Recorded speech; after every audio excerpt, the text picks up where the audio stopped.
Hey there. Subscribe to my channel. And also press this bell icon, so you never miss any new updates, cause whenever we upload new video you will get a notification on your phone. Welcome back for tonight's big point. This week, Senator Bernie Sanders, official beloved loonbag of the Democratic establishment, sounded off on what America meant to him. He did so while appearing with alleged comedian Sarah Silverman, who's mostly famous for saying dirty words in a little girl voice. Here's what the Lake House-owning senator had to say.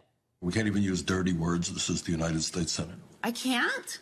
No, it's the United States Senate. We just starve little children. We go bomb houses and buses of children. We give tax breaks to billionaires, but we don't use dirty words.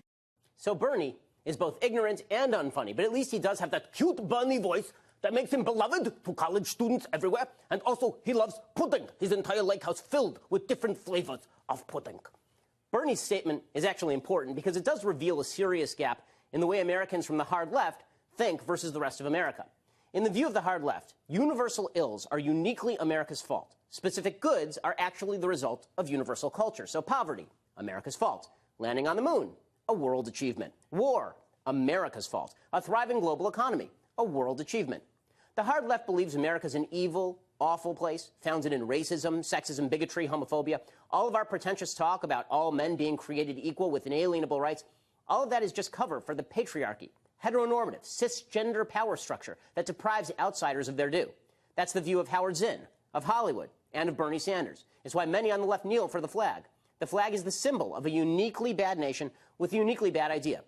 This is all absolutely wrong. America's founding creed, the belief in God-given individual rights, protected by a limited government enshrined by a virtuous people, has achieved precisely the opposite of what Sanders says. No, America does not starve little children. America lifts little children from poverty. The power of the America-led free trade and free market economy has alleviated global poverty faster than any force in human history. We are the engine of the world's prosperity, and that engine is going strong. According to the World Bank, over the last 3 decades, extreme global poverty has dropped by 74.1%. Literally hundreds of millions of people have been lifted from poverty by the power of the American economy and its involvement in the world economy. And little children aren't starving in America either.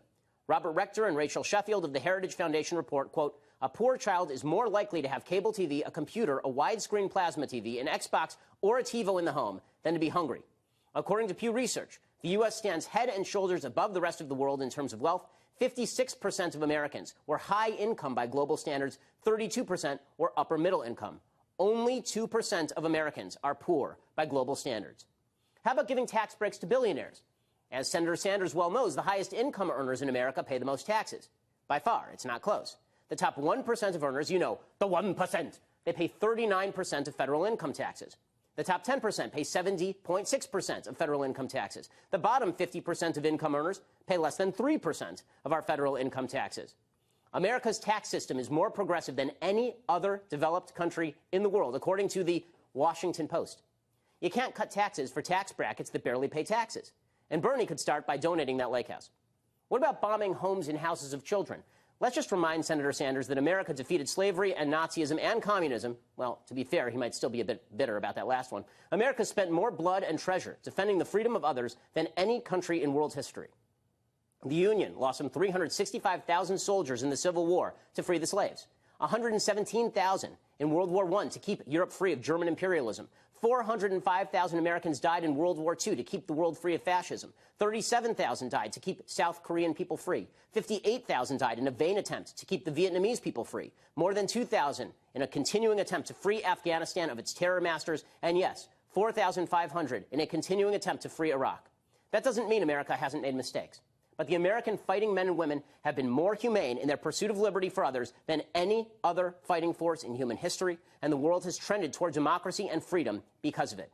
So, Senator Sanders, I'd love to tell you precisely where you can go, but I'm on Fox News. And on Fox News, just like in the Senate, we're still not allowed to curse.